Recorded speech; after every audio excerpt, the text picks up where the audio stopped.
Soyez bienvenus, nous sommes heureux de vous accueillir pour ce nouveau numéro d'International autour de l'événement de la semaine. Il s'agit bien sûr du vote de la Grande-Bretagne, à savoir ce Brexit, la sortie pure et simple de l'Union européenne après 43 ans d'appartenance à cette union.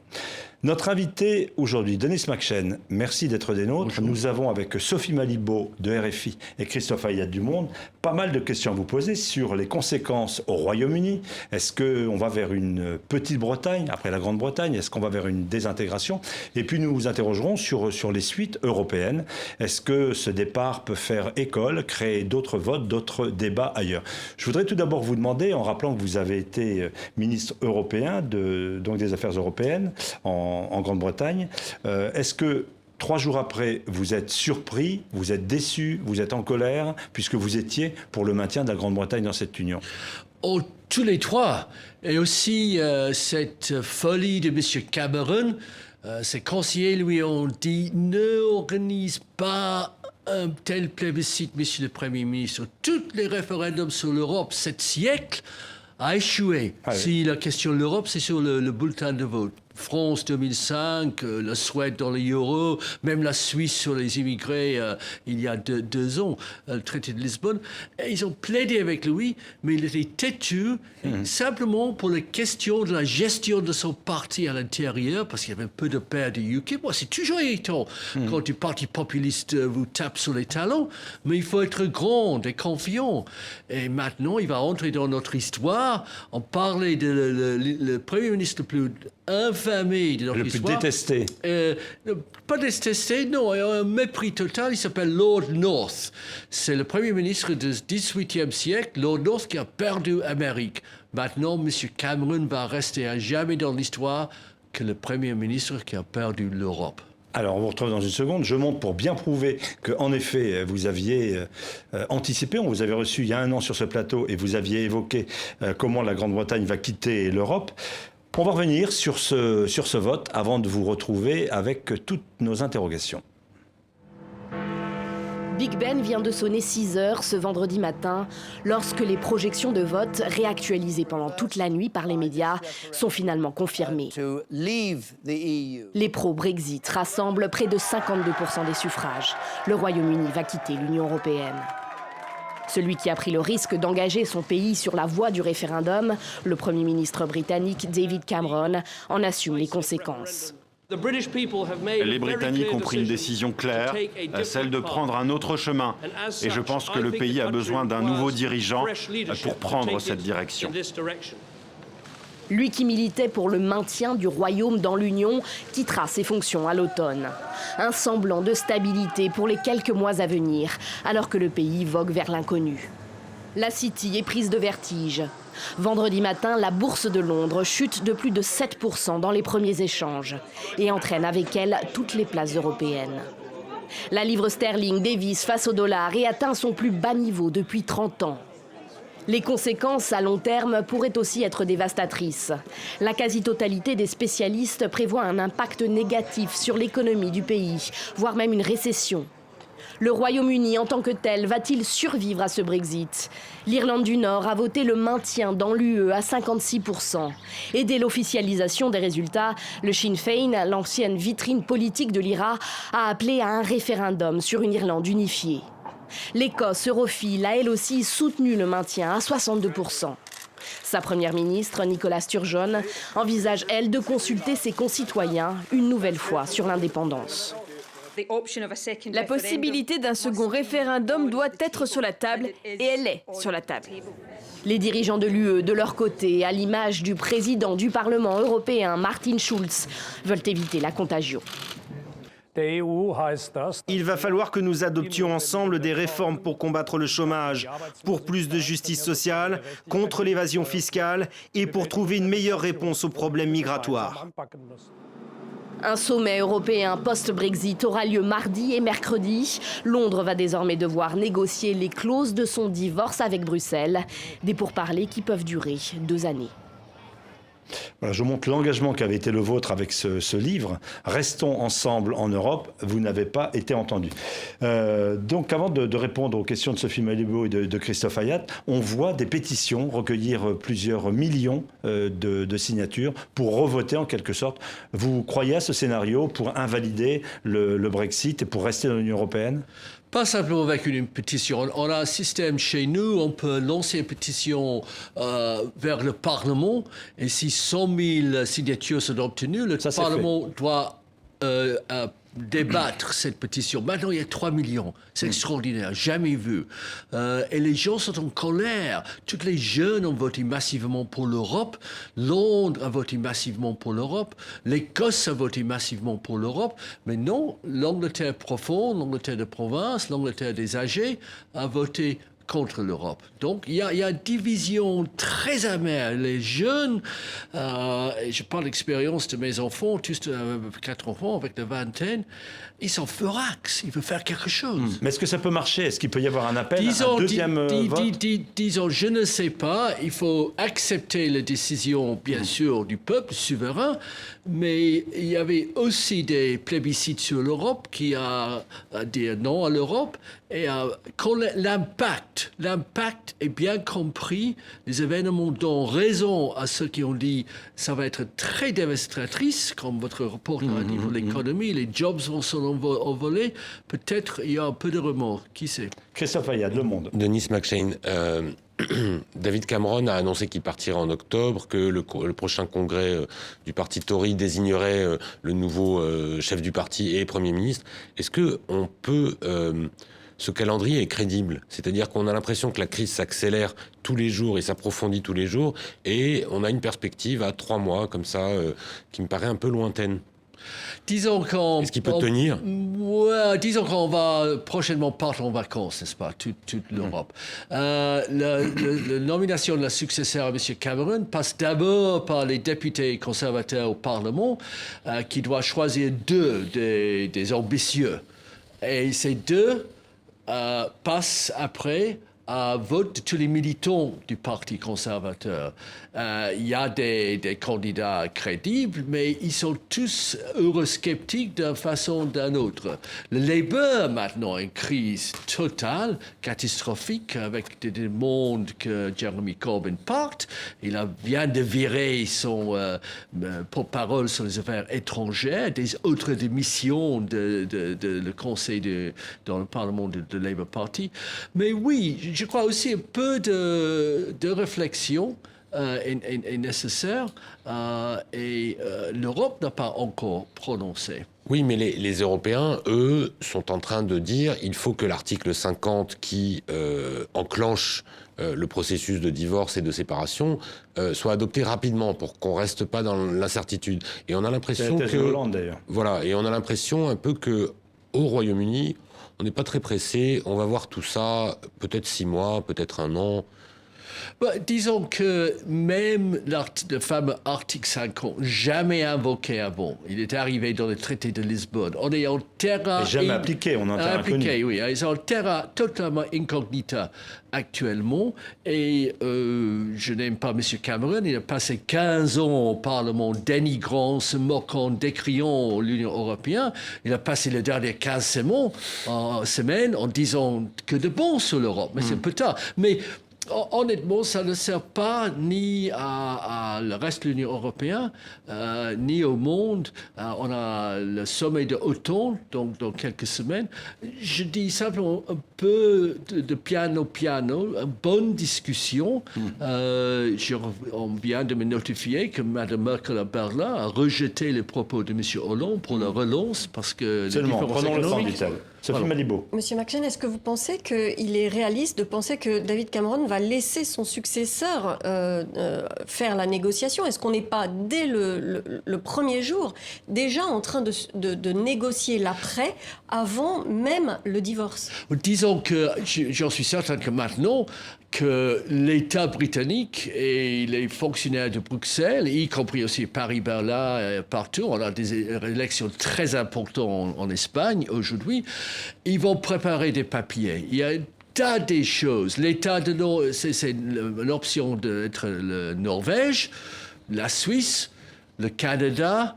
M. Boris Johnson a cité un des leaders de Brexit l'exemple d'Albanie. Albanie, qui est un bon exemple à suivre. Honnêtement, je suis très, très amer, mais je pense qu'on ne peut pas totalement réécrire tous les rapports de commerce, de libre circulation, de surveillance des banques dans un petit week-end. Davis McShane, vous n'avez pas répondu peut-être suffisamment précisément à cette question que nous avons. Est-ce qu'un nouveau vote, vous semble envisageable? Il y a une mobilisation importante des jeunes, des forces vives. Absolument. Moi, j'ai fait mon appel de juin 2016 en disant qu'on a perdu une bataille, mais ce n'est pas le dernier mot. Il faut l'accepter. J'accepte pleinement. Mais vous appelez à un nouveau vote ce que je dis, c'est nous devons continuer de lutter pour l'intégration européenne. Donc ne pas quitter l'Europe. Qu'est-ce qui peut rendre légitime qu'est-ce qui pourrait rendre légitime ce type de manœuvre, un nouveau vote? Est-ce qu'il faudrait que ce soit sur un nouveau projet? Est-ce qu'un nouveau projet pourrait permettre de faire un nouveau... Comme je vous ai dit, je crois, il y a un an, donnez-moi 3-5 ans de croissance en France, en Allemagne, en Italie, en Benelux, et je fais des Britanniques des pro-européens. On regarde la France d'aujourd'hui, où les Bourbons de la CGT, qui n'ont rien oublié, rien appris, mettent au feu des voitures de policiers et des grèves pour les petites réformes qui étaient acceptées dans les pays nordiques il y a 40 ans, etc. Donc, c'est là un des problèmes, c'est que l'Europe d'aujourd'hui, c'est-à-dire les grands pays européens d'aujourd'hui, c'est pas la faute de Bruxelles, ont une si mauvaise image. La corruption, les clientélismes en Espagne, en Grèce, etc. Bon, je dis simplement que tout dépend. Si dans 1 an, 6 mois, 1 an, l'Angleterre est devenue un paradis d'investissement, de création des emplois, d'harmonie sociale, c'est peut-être le Brexit le camp de Brexit qui a eu raison. Mais si moi je pense c'est l'inverse, je pense qu'une colère va arriver d'après les mensonges des Tories et des UKIP, et surtout la presse. Nos oligarques de notre média qui habitent en paradis fiscal, qui ne sont pas citoyens anglais. Les tabloïds ont joué un rôle important. Pas le tabloïd. C'est les journaux très sérieux. Ils ont fait pendant 25 ans, tous les jours, de propagande sans cesse anti-européenne. Question, est-ce que, comme on l'a dit, le Royaume-Uni risque de se déliter, de se désunir? Vous avez parlé vous-même d'une petite Bretagne, avec le départ de l'Écosse, avec l'Irlande qui demande un référendum. Est-ce que c'est la fin de ces nations du Royaume-Uni? Est-ce que ce risque existe pour vous en Grande-Bretagne? Bien sûr, je ne parle pas de l'Irlande du Nord parce que Jerry Adams, terroriste à la retraite, ne parle pas pour la majorité de la population qui est protestante et unioniste. Pas à l'Écosse, je suis né en Écosse, j'ai la famille là-bas, et maintenant on voit un énorme changement là-bas. Ils sont furax que les Anglais les ont humiliés. L'Écosse et l'Angleterre se sont battus pendant un siècle, jusqu'au XVIIIe siècle, des guerres même, et maintenant c'est les Anglais arrogants, riches, du City, qui disent aux Écossais, on va vous faire sortir de l'Europe. L'Écosse est profondément un pays des années-lumière du XVIIIe siècle, Édimbourg, des grandes cités des années-lumière. Et donc, j'entends directement un changement de mentalité chez les Écossais qui étaient pour l'Union il y a 2 ans. Maintenant, si les Anglais insistent, le Tories et UKIP de les humilier, ils vont peut-être... Les Écossais qui parlent d'ailleurs d'un second référendum. Sophie Malibaud. Il y a également une pétition du côté pour les Londoniens aussi qui oui, on parle de créer de Londres un grand État-city. Je ne pense pas que c'est très réaliste. Mais bien sûr, une énorme part de la richesse d'Angleterre est basée à Londres grâce au fait que 9 sur 10 banques et maisons de finances à Londres sont étrangers. Et là, en dehors de l'Europe, ils perdent le passeport unique pour faire le commerce partout dans le continent. J'ai une question. La reine d'Angleterre, qu'on n'a donc pas beaucoup, qui n'a pas pris parti parce qu'elle n'a pas le droit de parler, mais est-ce qu'elle peut laisser son royaume se déliter comme ça ? On n'a pas le droit de parler sur la reine, mais moi, j'ai toujours crois, auprès des petits contacts que j'ai eu avec elle, c'est une fille de Deuxième Guerre mondiale. Elle comprend ce qu'est l'Europe des nationalismes et des populismes.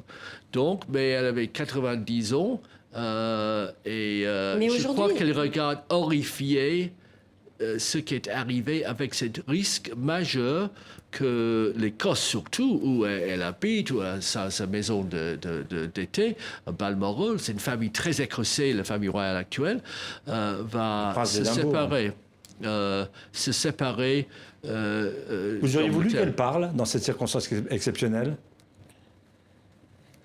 Non, on a fait un accord il y a 300-400 ans. Ouais. On a dit à M. Roy qui parlait trop, on va séparer un peu votre tête de votre corps, et c'est maintenant les élus démocratiques. Il fallait attendre 150 ans avant que la France ait eu la sagesse de faire la même chose.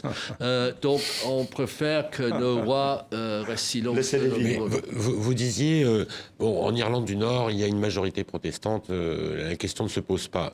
La question se pose quand même. L'accord de paix qui a permis un apaisement quand même et un enrichissement de la province du Nord.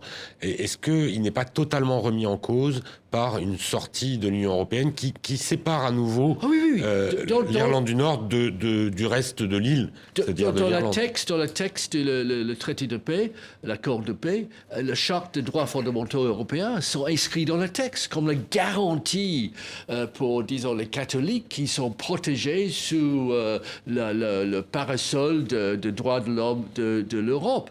Et surtout, vous allez en Irlande du Nord, vous passez d'Irlande du Nord britannique à Irlande, la République, c'est comme passer de la Bretagne vers l'Aquitaine. Il n'y a absolument pas de frontières. Non, maintenant, selon le traité de Lisbonne, chaque pays européen doit avoir des frontières claires et nettes avec un pays non membre de l'Union européenne, comme par exemple la Suisse, et établir ces postes de contrôle frontière.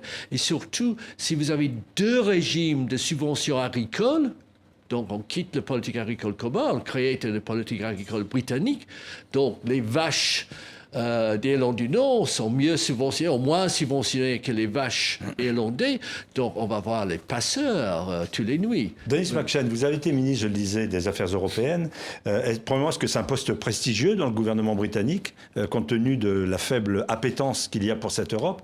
Et est-ce que, pendant 43 ans, vous aviez vraiment le sentiment que la Grande-Bretagne se sentait bien dans l'Union européenne?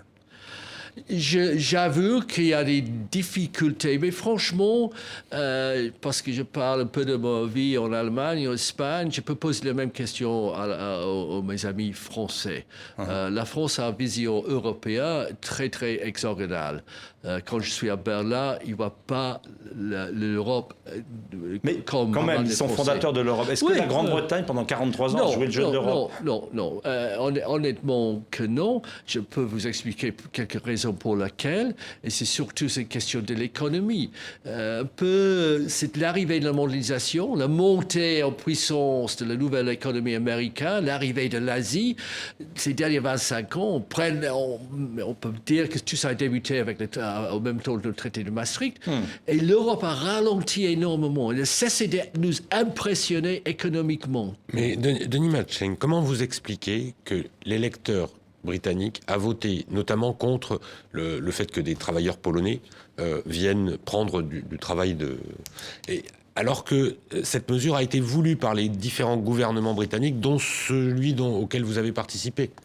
Parce qu'on a décidé, comme les autres pays européens à l'époque, c'est les grands élargissements, on avait déjà 400 000 Français travaillant en Angleterre, très bien venus. Le problème est peut-être dans l'Angleterre profonde, ils sont tous à Londres, tous à Kensington, super riches. Mais avec l'arrivée des travailleurs venant du pays de l'Est, ils sont dans toute petite bled de province. Et pour la première fois, eux, ils se trouvent face à face des travailleurs immigrés qui ne parlaient pas l'anglais. Denis McShane, je vais vous interrompre. Nous allons faire sur les antennes de RFI, TV5 Monde, un point de l'actualité, toujours bien sûr en direct. On se retrouve peut-être pour commenter cette actualité et pour voir les conséquences européennes de ce Brexit. C'est international sur TV5 Monde et RFI. Notre invité Denis McShane, ancien ministre britannique des Affaires européennes. Nous vous posions des questions sur les conséquences au Royaume-Uni. Question de Christophe Ayad. Denis McShane, j'y reviens.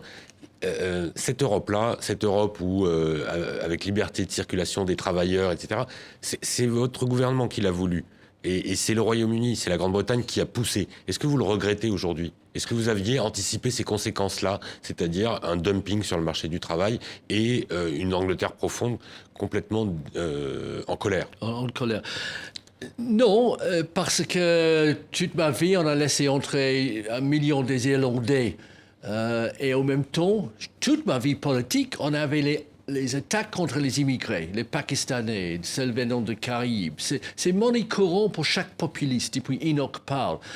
Mais ce qu'on n'a pas fait, ma reproche à Tony Blair et Gordon Brown, c'est en même temps de faire introduire des directives européennes contre le dumping social, sur les travailleurs détachés, sur les travailleurs venant des agences d'emploi, aussi de ne pas avoir pensé à les effets sociaux, parce qu'on a, sur le Labour, c'est mon gouvernement, je le regrette, on a cessé de construire le logement social, donc les Anglais voient que leurs enfants n'ont plus le droit à accès à un logement social, donc il faut, en échange, que pour cette manne pour les employeurs, donc les travailleurs très bien diplômés, ils sont bien payés, ils payent les impôts, ils payent les cotisations, la sécurité sociale, mais vous amenez vos petits-enfants à l'école à 5 ans, à 9 heures du mat', et un problème dans la classe parce qu'il y a trop de petits qui ne parlent pas l'anglais au début. Et surtout, si vous avez l'impression, c'est l'effet de la mondialisation, pas l'arrivée d'un Polonais, que quand même, j'ai perdu mon job, mon pouvoir d'achat n'est pas très solide. Et j'entends M. Nigel Farage, j'entends Boris Johnson, je lis le Times et le Sun et les Daily Mail, c'est tous les fautes des méchants européens, j'ai quelqu'un à blâmer. Denis McShane, justement, l'impact du vote qu'il y a eu sur cette question de l'immigration, et là je ne parle pas seulement de l'immigration inter-européenne à l'intérieur de l'Union européenne, mais il y a tous les réfugiés. Bien sûr. Voilà. Alors, il y a certaines voix qui expliquent que ce qui se passe à Calais, il faudrait renégocier les accords du Touquet.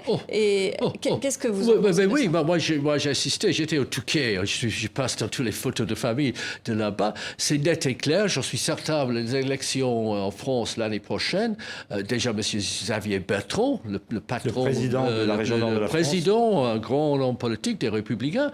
J'ai fait un débat avec lui l'année passée, il a insisté qu'il faut transférer la frontière sur le code britannique. Les Espagnols annoncent la fermeture des frontières avec le Gibraltar. Donc, on a énormément de petites conséquences. Même les îles Malouines, l'Europe entière soutient la position britannique aux Nations Unies. Mais quand on perd ce soutien, bon, pour les populistes de Buenos Aires, c'est une bonne chose. Mais a priori, la diplomatie française estime que ce ne serait pas raisonnable, que ça risquerait de créer...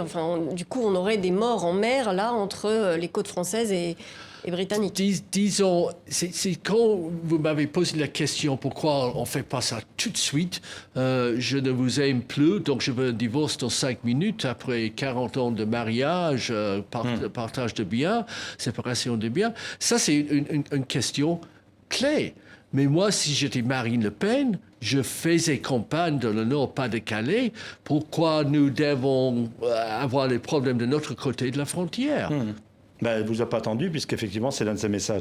Est-ce que le vote de la Grande-Bretagne marque une étape dans l'histoire de l'Europe? On parle aujourd'hui de Frexit, c'est-à-dire un possible vote pour la sortie en France. On en a parlé pour la Grèce, on en parle pour le Danemark, éventuellement pour la Hongrie. Est-ce que c'est l'entrée dans quelque chose dans une nouvelle histoire, ou est-ce qu'aux yeux de, justement, avec le recul, on dira, voilà, ils sont partis, mais ça n'a pas changé grand-chose? Ah non, c'est un moment révolutionnaire dans l'histoire de l'Europe. L'Europe se fait construire depuis la fin de la guerre, à part les petites étapes. Maintenant, vous avez un assaut frontal, vous avez une énorme victoire pour le populisme et le nationalisme contre toute idée de l'intégration européenne.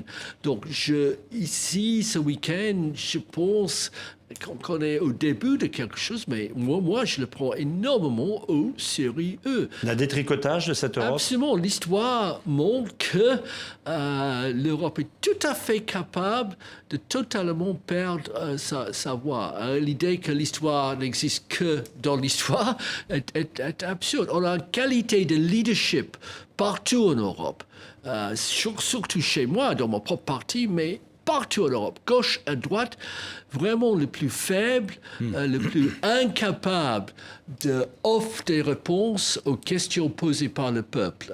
Mais par exemple, tout à l'heure, vous tapiez sur Cameron, le ministre qui a posé la question. Vos amis de gauche, vos amis travaillistes n'ont pas beaucoup fait campagne. Non, ils ont fait campagne. On a un leader pour le moment, Jeremy Corbyn. C'est une fusion de l'abbé Pierre, Olivier Besancenot. C'est quelqu'un, c'est un prêcheur dans le désert, c'est le foyer de toutes les causes perdues dans le monde. Il va tenir, Jeremy Corbyn? Il y a beaucoup de confiance sur lui demain, parce que moi, j'ai fait pas de campagne contre lui, je suis en dehors de la politique directe maintenant de mon parti, mais honnêtement, on a vu sa faiblesse. Il peut parler de droits de Palestine, de Polisario, de réchauffement climat, mais un leader chef d'un pays, comme un Hollande, comme un Juppé, doit imposer, n'est-ce pas? Et lui a totalement échoué pendant cette campagne. Mais il y avait une alternative chez les travaillistes? Non, ça c'est le grand problème. Moi, je suis à la retraite non, sérieusement, non. Sauf que dans la politique, toujours, quand quelqu'un disparaît, qui est totalement irresponsable et essentiel, le général de Gaulle, je ne sais pas qui, il part et tac, tout de suite, vous avez un nouveau. Qu'est-ce qui provoque ce rejet? C'est l'Europe d'une certaine austérité, comme on l'a dit, dominée par une pensée allemande. C'est ça que le pays profond, en Grande-Bretagne, a rejeté? Je crois que c'est trois choses. C'est l'arrivée en masse je n'aime pas le mot étranger ou même immigrés, c'est les nouveaux venants. Okay. Ils sont arrivés dans la guerre de Yougoslavie, après la guerre d'Afghanistan, en Irak, Libye. On a, à Paris, à Londres, on a lancé les destructions des États trop facilement, même maintenant, on soutient la guerre civile en Syrie, qui encourage le monde des réfugiés. Deuxièmement, comme je vous ai dit, c'est le problème de laisser pour compte des perdants de la mondialisation. Blâmer sur l'Europe. Et troisièmement, le fait que les Anglais sont les Thomas qui doutent. Ils veulent être la preuve et à tort raison, on a regardé nos voisins, la France, l'Allemagne, le Benelux, l'Italie, ces derniers 25 ans, à peu près, depuis le traité de Maastricht. Et qu'est-ce qu'on voit? Manque de croissance, chômage chez les jeunes, les difficultés, l'inhabilité de l'Europe de se reformer. C'est pas pour dire que l'Angleterre était mieux. On n'a pas des leçons à donner. Mais au lieu d'être impressionné, chaque dîner du soir, tous les salons de Londres, on dit « Oh, la France, oh là là, l'Italie, l'Espagne, bah. » Bon alors aujourd'hui, là, qu'est-ce que vous attendez de la part des Européens? Qu'est-ce qu'ils peuvent faire? D'abord, c'est de parler des Européens.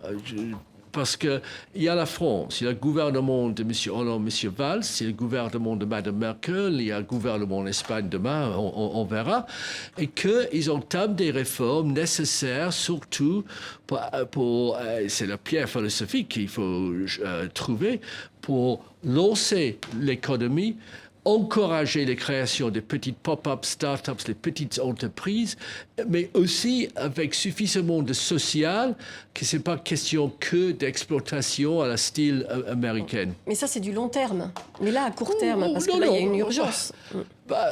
Oui, mais M. Valls, à mon avis, était très courageux, soutenu par le président Hollande, sur quelques réformes, comme pour moi, ancien syndicaliste, étaient acceptées dans les pays nordiques, scandinaves, allemands depuis 40 ans. Mais nous voilà, la CGT, la gauche du PS, ont refusé tout ce qui est nécessaire pour redynamiser l'économie française. Mais de Bruxelles, vous n'attendez rien de Bruxelles? C'est pas Bruxelles qui a obligé les armateurs grecs, l'Église grecque, qui est le plus grand propriétaire de terrain, de ne plus payer des impôts. C'est pas Bruxelles qui a obligé les banquiers espagnols d'être les grands tricheurs. Faut cesser. C'est trop facile. Ça, c'est si je fais un peu le sermon dans les années à venir, que nous acceptons. Vous, les Français, les Allemands, nous Anglais, nos responsabilités et cesser de blâmer l'Europe, l'Union européenne pour tous les problèmes qu'on a. Donc pour vous, c'est plutôt l'égoïsme des États-nations, des États européens, plus que le désir, l'appétit sans limite de pouvoir de la Commission qui cause les problèmes de l'Europe. La Commission est pour rien. C'est comme contrôler un troupeau de chats. C'est pas possible. J'ai vu avec mes propres yeux, assistant à des conférences de presse de tous les leaders après un Conseil européen, ils se sont mis d'accord. J'étais là pour faire quelque chose au nom de l'Union européenne. Et après, la première question difficile venant de Bild Zeitung ou le Sun ou le Parisien, ils tapent sur la Commission. Donc, on a des leaders qui n'acceptent plus leurs responsabilités pour les décisions qu'ils prennent eux-mêmes. Mais il n'y avait pas un manque de leadership vous dénoncez pas ce manque de leadership de la part des responsables européens Oui, bien sûr. Bien sûr. Je regrette, je n'aime pas l'idée de Superman et les héros et le Napoléon qui vont sauver le monde. Mais soyons nets et clairs que les présidents, les chefs de l'Europe, globalement parlant, ces dernières... honnêtement, je dis presque depuis le départ de Delors, je crois qu'après Delors, tous les chefs de l'Europe ne voulaient jamais encore avoir un vrai chef qui va être... un peu plus impressionnant que eux. Donc, ils ont choisi des hommes assez faibles. Mais comment expliquez-vous que chaque fois, ces dernières années, qu'on a consulté le peuple, il y a eu rejet ? Qu'est-ce qui n'a pas marché dans cette Europe que vous connaissez bien de l'intérieur pour qu'il y ait cette désaffection, qu'elle ne fasse plus rêver comme il y a 20 ou 30 ans ? Parce qu'on n'a pas une Europe suffisamment politique. Par ça, je ne parle pas de Parlement européen, j'ai du respect pour mes amis là-bas, mais on n'a pas associé les parlements nationaux avec la construction européenne. Il y avait 2000 parlementaires nationaux qui, eux, se sont totalement isolés les décisions, les constructions européennes. Mais le Parlement européen et Bruxelles, là, a fait une grande erreur en chassant, en traitant les parlements nationaux comme les petits parlements ou les conseils régionaux. Est-ce qu'il n'y a pas un effet mécanique, quasiment, du fait de l'accroissement des inégalités entre une minorité de plus en plus riche et donc la grande masse qui s'appauvrit, qui est touchée en masse par le chômage, etc. Et du coup, la majorité, au moment des élections, est dans le rejet. Est-ce qu'il y a pas Absolument, mais le paradoxe est que, en rejetant l'Europe, je parle de mon propre pays, peut-être le futur va me donner totalement tort, mais en rejetant l'Europe, on garantit que les pauvres deviennent plus pauvres, que les travailleurs ont moins de la chance, que les petites entreprises ont moins de sorties. Et donc, on n'a pas fait une campagne. Aussi, le syndicalisme en Europe doit être totalement réinventé. C'est notre sujet. Il est bon pour le 19e siècle, peut-être au milieu du 20e siècle. Il est totalement capable, dans tous les pays, de faire face aux défis d'aujourd'hui. Et il y a une thèse qui circule en ce moment dans les cercles européens, c'est de dire, après tout, les Britanniques ont toujours retardé toute intégration.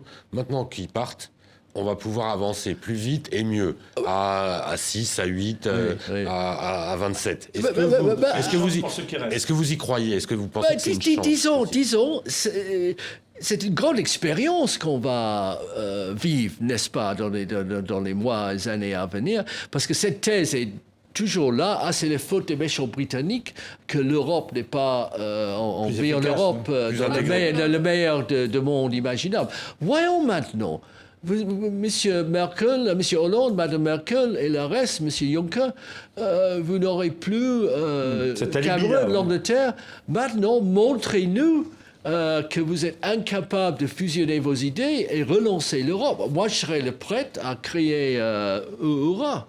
Vous avez mentionné tout à l'heure l'OTAN. Dans une quinzaine de jours, il y a donc la réunion de l'OTAN, le sommet de l'OTAN. L'alliance militaire. Voilà. L'impact sur la défense de cette décision, c'est absolument terrible. Mais les Américains sont choqués parce que, sans entrer dans tous les détails des rapports Washington-Londres-l'Europe, en effet, l'Angleterre était leur allié le plus sûr pendant des décennies. Et maintenant, ils sont absents. Ils sont absents économiquement. Ils ne sont pas présents à Bruxelles quand toutes les décisions sont prises. C'est la plus grande victoire imaginable pour Vladimir Poutine parce que Poutine a une politique internationale très, très simple. C'est Russie up, qui monte, America down, qui descend, et l'Europe dehors. Mais Poutine... alors, l'effet, ça peut être de redynamiser une Europe de la défense à côté de la Grande-Bretagne, ou est-ce que l'effet, ce sera simplement, justement, il n'y aura pas de changement parce que la Grande-Bretagne, le Royaume-Uni est absolument essentiel comme partenaire. Il n'y a rien qui a empêché, il y a 5, 10, 15 ans, l'Allemagne, la France, le Benelux, l'Italie, je ne sais pas qui, de fusionner leurs armées, d'avoir un état-major commun. Mais non, je vois mal... mal... la Grande-Bretagne n'était pas très favorable. Non, mais il n'y a rien qui a empêché ces États de faire une vraie alliance.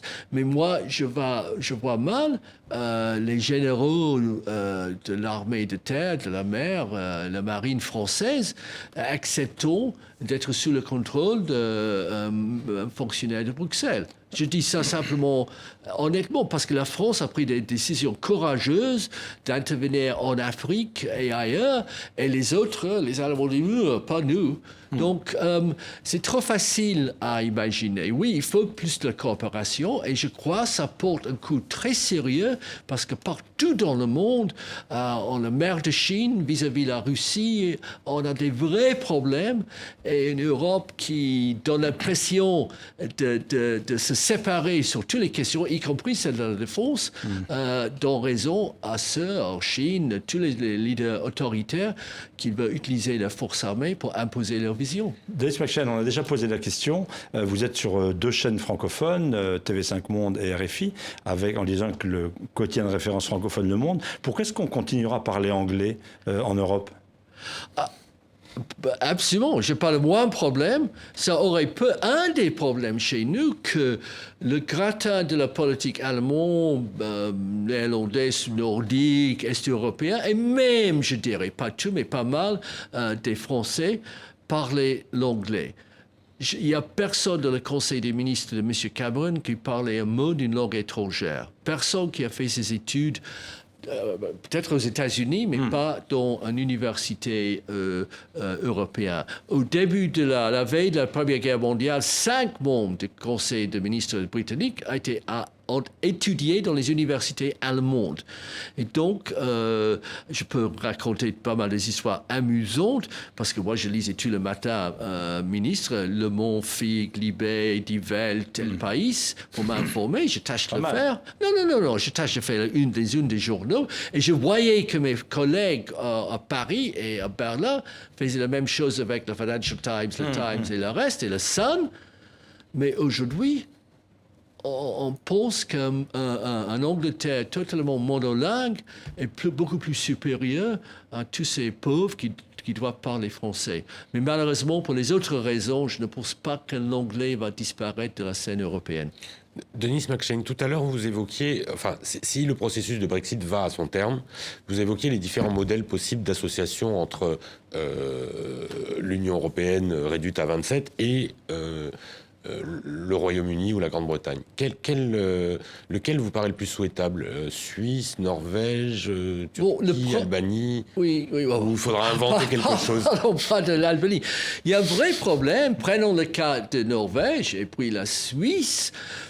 Norvège, Oslo, doit accepter tous les directives européens et surtout accepter la libre circulation. Parce que ça, c'est l'espace économique européen. Oui, et aussi faire une contribution.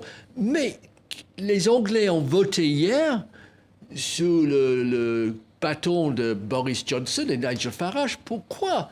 Pour stopper la libre circulation. Même la Suisse devait accepter la libre circulation en échange pour que les banques suisses et les grands industriels de la Suisse peuvent fonctionner partout en Europe. Ils ont voté il y a 2 ans, février 2014, pour rejeter la libre circulation. Réponse de Bruxelles, en ce cas, vous perdrez tous vos droits d'avoir une place dans le marché commun. Et pour le moment, la Suisse est en train de négocier et le Brexit porte un énorme coup à les espoirs de mes amis suisses de Berne de trouver une solution catamity.